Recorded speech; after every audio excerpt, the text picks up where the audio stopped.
Hello everyone, সকলে কেমন আছো? তো আজকের ভিডিওটা আমি সকাল থেকেই স্টার্ট করলাম। এখন প্রায় 7:30 পৌনে 8টা এরকম বাজে।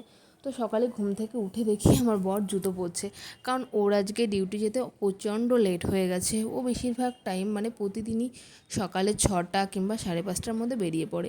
তো আজকে তো অনেকটাই লেট হয়ে গেছে, তাই তাড়াহুড়ো করে এই যে জুতো পরছে আর বলছে অনেকটা লেট হয়ে গেছে, এখান থেকে গিয়ে ট্রেন ধরবে। ট্রেন থেকে মানে ওর অফিসে যেতে প্রায় 20 মিনিট লেগে যায়। তো সেই জন্যই তাড়াহুড়ো করে, অনেক কল আসছে অফিস থেকে, তো সেখানে অ্যাটেন্ড করবে বলে বারবার করে মানে আমাকে বকা দিচ্ছে, তুমি আমাকে কেন ডেকে দাওনি। ও বলছে যে আমি 5টার সময় উঠেছিলাম, তো আবার ঘুমিয়ে গেছি, শরীরটা ওর যেহেতু খারাপ লাগছিলো সেই জন্য নাকি আবার ঘুমিয়ে গেছে। তো এরকম বকবক করতে করতে তো বেরিয়ে গেল, কী আর করব। তারপরে আমি ওকে বারবার কন্টিনিউ ফোন করছি যে সব ঠিক আছে তো, বললো হ্যাঁ কোনো প্রবলেম হয়নি। ও পৌঁছে গেছিলো। তারপরে আমি ফ্রেশ ট্রেশ হয়ে তো আজকে ভাবলাম অনেক দিন পর রুমটা একটু মানে বেড কভারটা চেঞ্জ করি। অনেক দিন ধরেই না চেঞ্জ করা হচ্ছে না, প্রতিদিন ভাবছি চেঞ্জ করব বাট হয়ে উঠছিল না। তো আজকে ফাইনালি এই যে সেই মিশো থেকে আমি বেড কভারটা নিয়েছিলাম। এটা মানে বলেই ছিলাম আগের ভিডিওগুলোতে, আমি এটা পুরোটাই মানে সুতির আর খুবই কম প্রাইসে আমি পেয়েছিলাম, মাত্র 300 টাকায়, আর খুব সুন্দর। শুধু মানে প্রবলেম হলো হচ্ছে বালিশের যে কভারগুলো সেগুলো মানে সেলাই খুলে গেছে, ওগুলো সেলাই করতে হবে। আমার মানে করা হয়নি সেলাই, আমি করে নেবো ঠিক। বাট বেড কভারটা খুবই সুন্দর, কালারটাও খুব সুন্দর, ডিজাইনটাও খুব সুন্দর। আর এই যে আমি সুন্দর করে বেড কভারটা মানে পেতে নিচ্ছি, আর এই যে সমস্ত ল্যাপটপ এসে পড়াশোনা করে সেই সমস্ত বিছানায় রেখে যায়। আমার না খুব রাগ হয়, কী করব, রাগ হলেও উপায় নেই, এই সমস্ত সব কিছু আমাকে পরিষ্কার করতে হয়।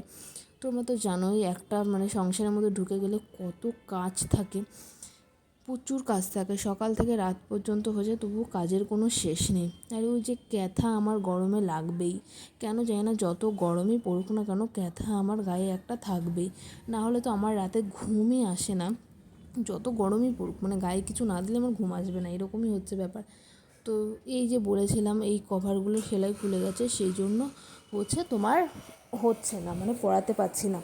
তো কভারগুলো তো আমি পরানোর চেষ্টা করছি, আর কভার পরাতে না সব থেকে বিরক্তিকর লাগে, কেন জানো, মানে হচ্ছে পরানোই হয় না, মানে অনেকটা টাইম লেগে যায়, আর পরাতে পরাতে খুব রাগ হয়ে যায়, তবুও জোর জবরদস্তি করে পরিয়ে নিলাম।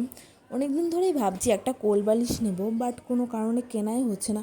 বাড়িতে আমার দুটো কোলবালিশ পড়ে আছে, বাট নিয়ে আসার জন্য আর হচ্ছে না। ওখান থেকে এখানে কে আবার টেনে টেনে নিয়ে আসে, তাই ভেবেছিলাম যে এখান থেকেই কিনে নেব। দেখা যাক আজকালের মধ্যে কোলবালিশ কিনবো। আর সাইড বালিশ না হলে না আমার একটু ঘুম আসতে প্রচণ্ড প্রবলেম হয়, কেন জানি না। তো বেড টেড গুছিয়ে আমি তোমাদের এবার ফাইনাল লুক দেখাবো। আমার ক্যামেরাটা না একটু ওখানে বেঁকে গেছে, মানে যখন আমি ওই ভিডিওটা শ্যুট করছিলাম মানে বেড গোছানোর, তো বেঁকে যাওয়ার কারণে মানে ভিডিওটা বেঁকা বেঁকা লাগছে। তো এই যে সুন্দর করে গুছিয়ে নিয়েছি, আর এই যে এটা চেঞ্জ করলাম, রুমটা চেঞ্জ হয়ে যায় না বেড কভারটা নতুন একদম পাতলে, সত্যিই তাই। এই যে আমাদের ছোট একটা ঘর, আর আমাদের দুঃখবশত আমাদের মাছ ছিল অনেক, মাছগুলো না মারা গেছে, প্রায় বলতে পারো 20-25টা মাছ মারা গেছে। মিডিলে যে বাড়ি গেছিলাম, বাড়ি থেকে এসে দেখি অনেক মাছ মারা গেছে, গরমের জন্য মারা গেছে না খাবার দেওয়া হয়নি মারা গেছে বুঝতেই পারছি না। তাই ওকে বললাম আর মাছ কিনে আনবে না, ও তো সুযোগ পেলেই মাছ কিনে আনে। এই গরমের মধ্যেই আমার সম্ভবত মনে হচ্ছে মাছগুলো মারা গেল, মানে এতটা মন খারাপ দুঃখ লাগছে, মানে সেই থেকে ভালোই লাগছে না। আর মাত্র এই 3টে মাছ বেঁচে আছে, জানি না এইগুলো কতদিন থাকবে, দেখা যাক। ভাবছি এগুলো অনেক, আমি তো ওকে বলছিলাম এই মাছগুলো অনেক না স্ট্রং, সেই জন্যই বেঁচে রয়েছে। বলছে দেখা যাক কতদিন থাকে, তো একটু গরম কমলে তারপরে আমি মাছ কেনার ডিসিশান নেবো, তার আগে তো মাছ কিনতে বারণই করেছে।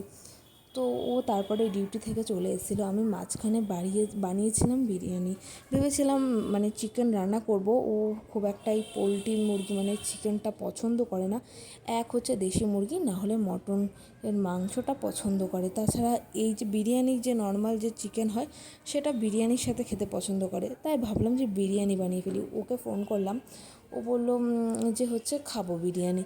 তো আমি ভাবলাম সব কিছুই আমার ঘরে যখন রয়েছে বিরিয়ানি বানিয়ে ফেলি। তো আর বিরিয়ানিটা খেতে এত সুন্দর হয়েছিল, আর সাথে বানিয়েছিল ও রায়তা। ও রায়তা ছাড়া বিরিয়ানি খেতেই পারে না, আর কোনো শসা মানে স্যালাড ট্যালাড ছিল না, তো কী আর করব। আর খুবই সুন্দর হয়েছিল, ভীষণই টেস্টি।